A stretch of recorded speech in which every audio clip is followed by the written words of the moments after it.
Assalamualaikum warahmatullahi wabarakatuh. Waalaikumsalam. Halo sobat muslim yang selalu dirahmati Allah Subhanahu wa taala. Bagaimana kabarnya? Semoga selalu dalam sehat walafiat. Amin Allahumma amin. Alhamdulillah jumpa lagi dengan saya Zidni Adam dalam program Share It. Kajian Syirah tentang wafatnya Rasulullah SAW dari sudut pandang Abu Bakar Asy-Syiddiq, ya.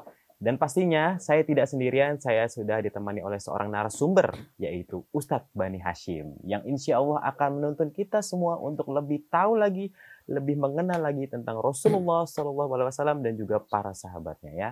Baik, sobat muslim, langsung aja kita sapa beliau. Assalamualaikum Ustadz. Waalaikumsalam. Gimana kabarnya Ustadz? Alhamdulillah sehat. Alhamdulillah sehat. Ustadz lagi sibuk apa sekarang Ustadz? Ya biasalah sibuk-sibuk mengajar aja. Sibuk mengajar ya Ustadz. Masya Allah Ustadz. Ustadz terima kasih atas waktunya ya mampir di Share It Ustadz. Sama-sama. Ustadz, ini tema kita hari ini kan tentang wafatnya Rasulullah nih Ustadz nih. Ya. Dari sudut pandangnya Abu Bakar Asy-Syiddiq nih Ustadz. Nah, waktu Rasulullah itu wafat atau sebelum wafat nih Ustadz nih, ada nggak sih tanda-tandanya Ustadz gitu? Atau mungkin entah itu ada bencana atau ada apa gitu Ustadz. Ya. Bismillahirrahmanirrahim. Sahabat Syariat dimanapun berada. Jadi betul Mas Jidni, sebenarnya setiap kita itu sebelum meninggal itu sebenarnya meninggalkan tanda-tanda. Oh, semua kita sebetulnya. Semua orang ini semua orang sebelum meninggal meninggalkan tanda-tanda sebetulnya. Cuman biasanya orang tahu itu tanda-tanda kematian setelah dianya meninggal. Oh gitu. Gitu biasanya. Iya. Kalau belum meninggal, gitu ya, gitu, belum ngeh gitu. Belum Pas sudah meninggal baru ngeh. Tapi untuk Rasulullah SAW, beliau sudah sebelum meninggal sudah ngasih tanda-tanda. Nah, ada sebagian sahabat yang menangkap itu, ada sebagian sahabat yang enggak. Nah, di antara sahabat yang menangkap itu adalah Abu Bakar. Karena Abu Bakar itu selalu membersamai Rasulullah SAW, jadi kepekaannya sangat tinggi gitu dibandingkan dengan sahabat-sahabat yang lain. Chemistry lah kalau bahasa Iya, chemistry-nya kuat kuat sekali. Abu Bakar dengan Rasulullah SAW. Kalau kita ambil riwayat Ibnu Abbas, itu surat terakhir yang diturunkan itu adalah surat An-Nasr secara surat. Idza jaa nasrullahi wal fath wa ra'aitan nasa yadkhuluna fi dinillahi afwaja fasabbih bihamdi rabbika wastaghfir innahu kana tawwaba. Sebagai surat ya lengkap itu yang terakhir. Kalau kata Ibnu Abbas, surat ini diturunkan 2 tahun sebelum Rasul meninggal. Oh gitu. Jadi 2 tahun sebelum Rasul meninggal, surat ini turun. Ya, kira-kira usia Rasul 61 tahun. Nah, begitu turun surat An-Nasr itu, Ibnu Abbas bahkan menyebutnya da'in minallah wa wada'an minad dunya. Surat ini adalah panggilan untuk menghadap Allah dan merupakan surat perpisahan dari dunia ini. Oh gitu. Ya. Nah, Abu Bakar itu menangkap itu. Menangkap pesan dari surat An-Nasr. Idza jaa nasrullahi wal fath. Apabila telah datang pertolongan Allah dan kemenangan. Wara'aitan nas, dan kau melihat manusia yadkhuluna fi dinillahi afwaja. Masuk ke dalam agama Allah berbondong-bondong. Fasabbih bihamdi rabbika wastaghfir. Maka bertasbihlah dengan memuji nama Tuhanmu dan mohon ampunlah, karena sesungguhnya Allah Maha Pengampun, lagi Maha Penerima taubat. Ya.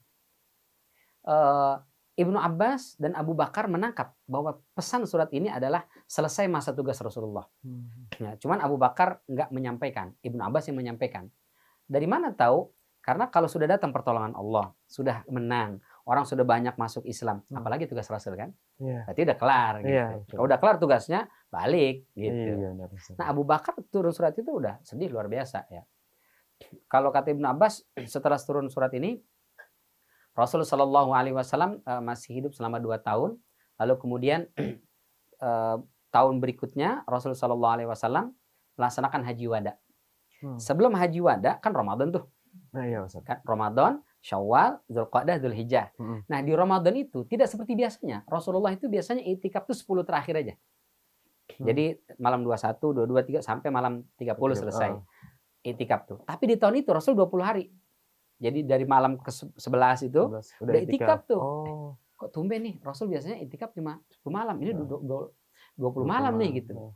Nah ini tanda. Abu Bakar menangkap tuh, tapi Abu Bakar nggak cerita. Tapi beliau sudah merasa. Maka beliau tuh lebih intens. Kita kalau orang tahu nih, kayak orang udah mau meninggal nih. Kan semakin deket kan, makin pepet terus. Abu Bakar makin nggak mau meninggalkan Rasulullah SAW. Terus membersamai Rasulullah SAW. Lalu setelah itu, biasanya nih malaikat Jibril itu memperdengarkan bacaan Al-Quran. Jadi setiap Ramadan malaikat Jibril datang memerintahkan kepada Rasulullah, ya Rasul baca semua ayat yang sudah kau dapat. Baca. Dikoreksi sama malaikat Jibril. Koreksi. Oke, cocok. Setelah itu Rasul panggil semua sahabat. Sini, yang punya hafalan Quran, yang punya bacaan, baca depan saya. Mungkin ada yang kurang, ada yang lebih, ada yang salah penempatan, dirapikan. Setiap tahun. Dari pertama kali wahyu turun sampai Rasul meninggal. Maka itu Al-Quran itu menjadi valid. Karena selalu divalidasi, selalu dikoreksi oleh Rasulullah di setiap Ramadan. Dan itu sekali dalam bulan Ramadan. Tapi di Ramadan itu 2 kali. Oh gitu, Ustaz. Jadi kemarin di awal kita udah dicek nih. Kenapa sekarang menjelang akhir dicek lagi? Yang lain merasa, oh mungkin Rasul supaya pengen lebih kuat hafalan kita, lebih mantep nih, jangan ada yang keliru. Abu Bakar enggak. Ini ada yang beda nih. Oh, gitu. udah ada firasatnya. Udah firasat Abu Makin Bakar. kuat. Karena chemistry lebih kuat tadi. Nah, Ramadan itu 2 kali iktikaf 2 kali lipat, biasanya 10 hari atau 10 malam jadi 20 malam. Terus murojaah hafalan Quran, para sahabat biasanya cuma sekali aja selama Ramadan, ini 2 kali. Di bulan haji, Rasul kemudian melaksanakan ibadah haji. Abu Bakar ikut di tahun ke-9. Jadi haji itu syariat mengatakan tahun ke-6. Tahun ke-6 Hijriah itu sudah disyariatkan haji. Tapi hanya umroh karena nggak bisa haji Hudaybiyah. Tahun ke-7 juga hanya umroh nggak bisa. Tahun ke-8 Fatu Mekah nggak jadi haji karena perang. Lalu setelah itu ke Taif baru setelah umroh. Nah tahun ke-9 kita ceritakan itu haji sudah disyariatkan tapi Rasul nggak ikut. Abu Bakar yang dikasih tugas untuk menjadi Amirul Hajj. Ya, kenapa tahun 9 Rasul tidak berangkat haji? Padahal sudah disyariatkan dan memungkinkan, kan tahun ke-8 sudah Fatu Mekah, sudah dikuasai kota Mekah. Tapi Rasul nggak berangkat haji. Yang berangkat justru Abu Bakar, mimpin rombongan. Karena di Mekah itu masih banyak masyarakat jahiliyah yang juga ikut haji. Oh gitu. Yang hajinya masih pakai tradisi-tradisi jahiliyah. Datang ke sana baju kotor dilepas, telanjang dia tawaf. Ya Allah. Nangis-nangis, gitu, luar biasa. Telanjang itu bukan berarti dalam tanda kutip porno ya. Tapi mereka itu merasa ini baju ini kotor. Ini tempat suci. Nggak mungkin saya beribadah dengan pakaian yang kotor. Maka pakaian ditanggalkan. Biar badan ini saja yang menghadap Allah Subhanahu Wa Taala. Oh, gitu maksudnya. Tapi kan nggak bagus kan? Iya. Nanti orang jadi nggak khusyuk kan? Tawaf itu lihat ke bawah gitu jadinya. Iya, begitu. Nah, maka Rasul SAW nggak berangkat haji di tahun 9 itu. Cukup Abu Bakar kau berangkat. Sampaikan kepada orang-orang Arab bekas itu. Innamal musyrikuna najas. Orang musyrik itu najis. Fala yaqrabul masjidal haram ba'da amihim hadza. Tidak boleh ada selain muslim yang masuk ke Masjidil Haram setelah tahun ini. Setelah tahun 9. Maka tahun 10 udah nggak ada orang non muslim yang masuk ke Mekah. Disitulah baru Rasul melaksanakan ibadah haji yang kita kenal haji wada pertama dan terakhir. Nah, wada itu artinya perpisahan. Oh, wada. Tapi nama haji wada setelah dikasih nama setelah Rasul meninggal. Oh gitu. Waktu itu belum. Nggak ada yang berani. Ini haji wada ya. Nggak ada yang berani. Iya. Berarti sama juga doain selesai kan. Berarti haji biasa aja gitu ya. Haji biasa, berangkat haji. Ya, jadi kenapa di tahun 9 Rasul nggak berangkat? Karena khawatir nanti orang akan menganggap Rasul membenarkan tadi yang datang haji non muslim ada yang telanjang segala macam. Maka Rasul nggak ikut. Nah di tahun ke-10 ini Rasul SAW melaksanakan ibadah haji wada tadi itu. Lalu ada khutbah Arafah ketika di tanggal 9 wukuf di Arafah turunlah surat Al-Maidah ayat 3. Al-yauma akmaltu lakum dinakum wa atmamtu alaikum ni'mati wa raditu lakumul Islam madinah. Ini stempel.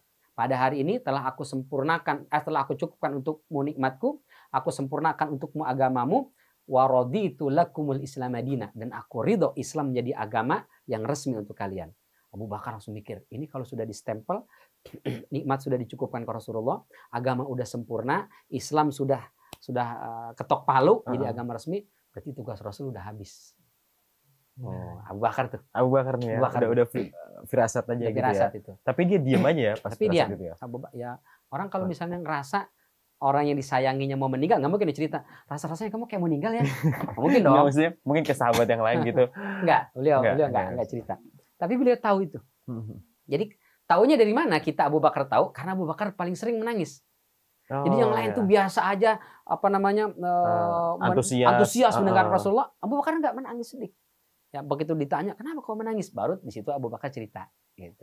Seperti misalnya ketika Haji Wada itu Rasulullah SAW berkhutbah, panjang lah khutbahnya. Intinya kalian itu bersaudara, kalian itu berteman dan seterusnya. Dan ada isi dari khutbah wada itu yang membuat Abu Bakar menangis? Nah, Ustadz tuh. Tapi kita jeda dulu Ustadz Oh, ya. iya. Oke, Sobat Muslim. Nah, jangan kemana-mana. Penasaran kan? Tetap di Share It ya.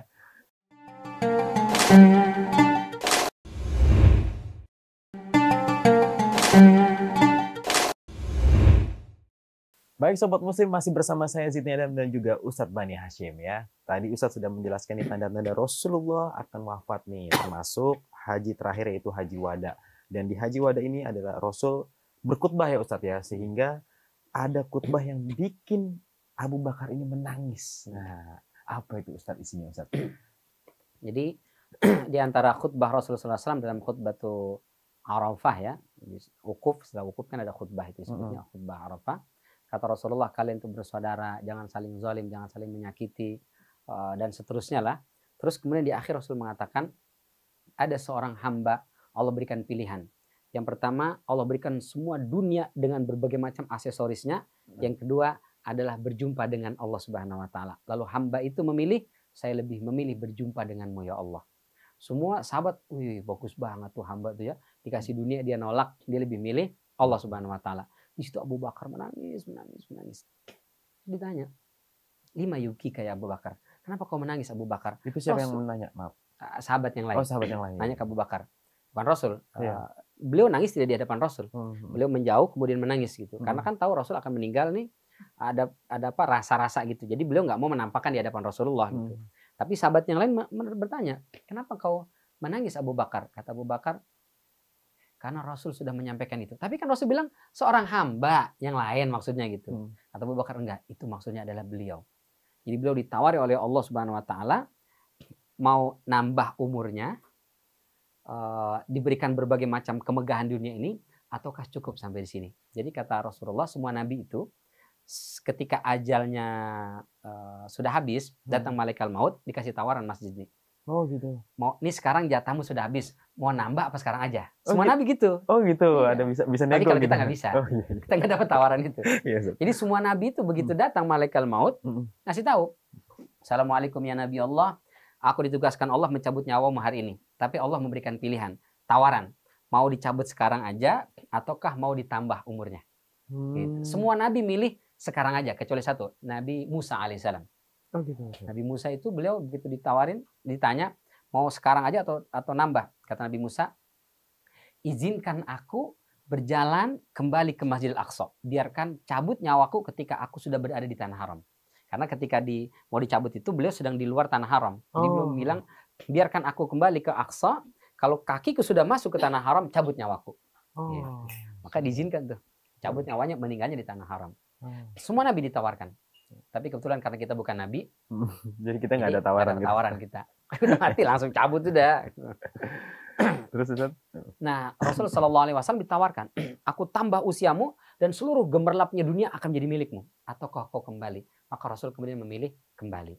Tapi tetap Rasul nggak tahu hari apa meninggalnya, jam berapa, di mana tetap nggak tahu. Bahkan ketika turun surat An-Nasr tadi, Rasul Shallallahu Alaihi Wasallam menyampaikan, Ana mayyitun fi hadisana. Saya akan meninggal tahun ini. Tanya sahabat, kenapa ya Rasulullah? Karena setiap tapi Rasul menyampaikan kepada keluarganya aja, nggak ke semua sahabat, bahwa saya akan meninggal tahun ini kepada keluarga istri-istrinya dan seterusnya. Terus ditanya, kenapa? Karena setiap nabi itu diutus masa kenabiannya separuh dari masa kenabian nabi sebelumnya. Nabi sebelumnya kan Nabi Isa alaihissalam, itu diutus jadi nabi dan rasul 40-an tahun. Nabi Muhammad turun surat An-Nasr udah 20 tahun, berarti kan udah separuh tuh. Iya. Nah, kata Rasulullah, maka saya akan meninggal tahun ini. Ternyata nggak tahun itu, kata Ibnu Abbas 2 tahun setelahnya. Gitu. Berarti termasuk Nabi pun nggak tahu kapan meninggal. Tapi beliau sudah ada tahu nih bakat meninggal akan sebentar lagi akan meninggal. Tapi pastinya kapan nggak ada yang tahu. Karena itu rahasianya Allah Subhanahu Wa Taala. Oke. Nah maka haji wada itu disebut kemudian haji terakhir. Karena memang setelah itu Rasul udah nggak bisa haji lagi. Maka setelah itu, setelah khutbah tadi menyampaikan seorang hamba itu lebih memilih Allah Subhanahu Wa Taala.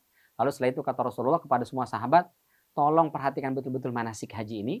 Ambil khudu anni manasikakum. Ambil semua manasik haji ini, mulai dari wukuf di Arafahnya, perhatikan jam berapa mulai, selesai jam berapa, apa saja yang dilakukan. Mabit di Muzdalifah, apa saja yang dilakukan. Setelah itu ke Mina, lempar jumrah Aqabah. Setelah itu tawaf ifadah, balik lagi ke Mina untuk melempar jumroh selama 2 hari bagi nafar awal, 3 hari nafar tsani. Kata Rasul, semua tolong perhatikan jangan sampai terlewat. Ambil manasik ini, jangan sampai kalian tambahi dan kurangi. Karena apa? Karena tahun berikutnya mungkin saya nggak bisa datang lagi haji bersama kalian. Kalau kata sahabat yang lain, ya mungkin karena tahun kemarin juga kan nggak berangkat. Tahun depan nggak berangkat, mungkin tahun berikutnya lagi berangkat. Tapi Abu Bakar langsung merasa, ini tanda lagi nih. Jadi Abu Bakar tuh setiap omongan Rasul sudah mulai di ini. Iya, tenget gitu ya kayak Iya. apa. Ini udah beda sikapnya Peka. nih. Ini udah beda sih, karena pekanya lebih tinggi. Gitu. Iya. Karena tadi selalu membersama Rasulullah, jadi kepekaannya lebih tinggi. Ya kita juga kalau dengan pasangan kan gitu kan. Iya. Ini udah beda nih. Kok biasanya nggak pakai parfum, menyengat ini sekarang pakai parfum nih. Ada apa nih? Peka, lebih peka. Oke, nah setelah itu pulang dari Haji Wada, maka kemudian Rasulullah SAW mengalami sakit demam. Sakit demam, merasa sakit kepala, pusing, panas, demam tinggi.